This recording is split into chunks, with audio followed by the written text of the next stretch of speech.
मेरे बच्चे, आज मैं तुमको शिव पुराण की कथा बताने वाला हूँ। तुम टेंशन में हो, मुझे पता है, इस कहानी को सुन लो। मेरे आशीर्वाद सदैव तुम्हारे साथ है। जो भी मेरे चैनल पे नए हो तो चैनल को जरूर सब्सक्राइब करें। भगवान महादेव आपके माता पिता को लंबी उम्र देंगे और कमेंट में हर हर महादेव जरूर लिखना। शिव पुराण, जाने क्या है इस पाठ का महत्व। शिव पुराण में भगवान शिव की महिमा का गुणगान किया गया है। इस पुराण का संबंध शैव मत से माना जाता है। इसमें भगवान शिव को प्रसन्न करने की पूजा विधियों और ज्ञान से भरे आख्यान भी सम्मिलित हैं। हिंदू धर्म में भगवान शिव त्रिदेवों में से एक हैं और इन्हें संहार का देवता भी माना जाता है। भगवान शिव को महेश, महाकाल, नीलकंठ, रुद्र आदि नामों से भी पुकारा जाता है। ऐसा भी माना जाता है कि भगवान शिव महान योगी थे और इसीलिए उन्हें आदियोगी की संज्ञा भी दी जाती है। हिंदू शास्त्रों में भगवान शिव को एक ऐसे देवता के रूप में वर्णित किया गया है जो बहुत दयालु और भोले हैं और भक्तों की एक सच्ची पुकार पर प्रसन्न हो जाते हैं। हालांकि जब भगवान शिव क्रोध में आते हैं तो सारी सृष्टि कांपने लगती है। शिव पुराण, जाने क्या है इस पाठ का महत्व। शिव पुराण भगवान शिव की महिमा का गुणगान कई प्राचीन भारतीय ग्रंथों में देखने को मिलता है, लेकिन शिव पुराण में उनके जीवन पर गहराई से प्रकाश डाला गया है। शिव पुराण में उनके जीवन, विवाह, संतान, रहन सहन आदि के बारे में विस्तार से बताया गया है। शिव पुराण में 6 खंड और 24,000 श्लोक हैं। इसके खंडों के नाम नीचे दिए गए हैं। 1. विदेश्वर संहिता 2, रुद्र संहिता 3, कोटिरुद्र संहिता 4, उमा संहिता 5, कैलाश संहिता 6, वायु संहिता 1। विदेश्वर संहिता। शिव पुराण की इस संहिता में भगवान शिव से जुड़े ओंकार, शिवलिंग की पूजा और दान का महत्व बताया गया है। भगवान शिव के आंसू से बने रुद्राक्ष और उनकी भस्म के बारे में भी इस संहिता में जानकारी दी गई है। इसमें बताया गया है कि ऐसे रुद्राक्ष को धारण नहीं करना चाहिए जिसमें कीड़े लगे हो या जो खंडित हो। ऐसी ही कई और जानकारियां भी इस संहिता में हैं। 2. रुद्र संहिता। शिव पुराण की यह महत्वपूर्ण संहिता है। इसी संहिता के सृष्टि खंड में भगवान शिव को आदि शक्ति का कारण बताया गया है और बताया गया है कि विष्णु और ब्रह्मा की उत्पत्ति भी शिव से ही हुई। इसके साथ ही इस संहिता में भोलेनाथ के जीवन और उनके चरित्र के बारे में भी जानकारी दी गई है। इस संहिता में पार्वती विवाह, कार्तिकेय और गणेश का जन्म, पृथ्वी परिक्रमा से जुड़ी कथा आदि का भी उल्लेख है। भगवान शिव की पूजा विधि का वर्णन भी इसी संहिता में मिलता है। 3. कोटिरुद्र संहिता। इस संहिता में शिव के अवतारों का जिक्र मिलता है। भगवान शिव ने समय समय पर सृष्टि की रक्षा करने के लिए अवतार लिए हैं।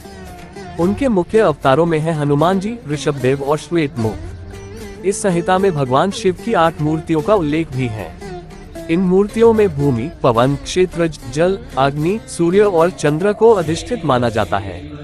ये संहिता इसलिए भी प्रसिद्ध है क्योंकि इसी में भगवान शिव के अर्धनारीश्वर रूप धारण करने की रोचक कथा है।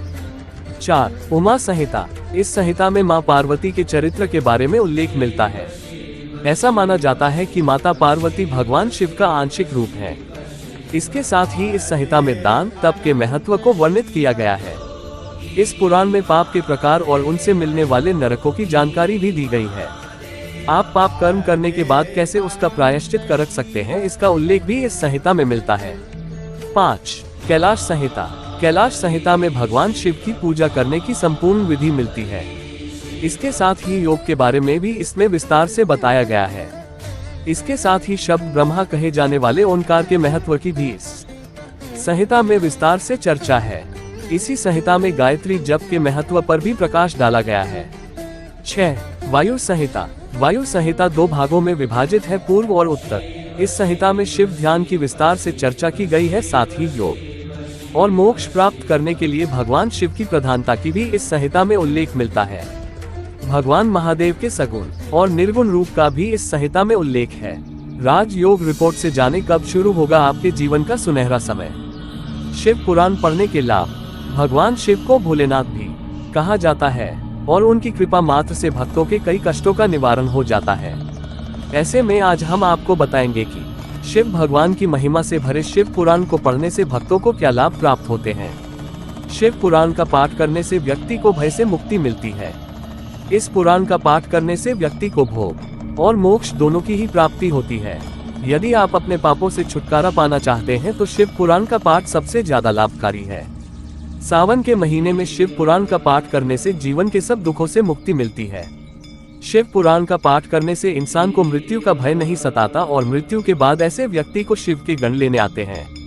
मानसिक शांति की प्राप्ति के लिए भी शिव पुराण का पाठ किया जाता है। शिव पुराण पूजा विधि। शिव पुराण का पाठ और शिव भगवान की पूजा करने से पहले आपको नित्य कर्मों से निवृत्त होकर शुद्ध जल से स्नान करना चाहिए। इसके बाद पूजा स्थल पर भगवान शिव और पार्वती के साथ नंदी की तस्वीर या मूर्ति स्थापित करनी चाहिए। यदि घर में शिवलिंग है तो मिट्टी के पात्र में जल भरकर शिवलिंग का जलाभिषेक करना चाहिए और बेलपत्र, धतूरे के पुष्प, चंदन, चावल आदि शिवलिंग पर अर्पित करने चाहिए। इसके बाद शुद्ध मन से शिव पुराण का पाठ करना चाहिए और रात्रि जागरण करना चाहिए। शिव पुराण का पाठ यदि महाशिवरात्रि के दिन किया जाए तो व्यक्ति को कई परेशानियों से मुक्ति मिलती है।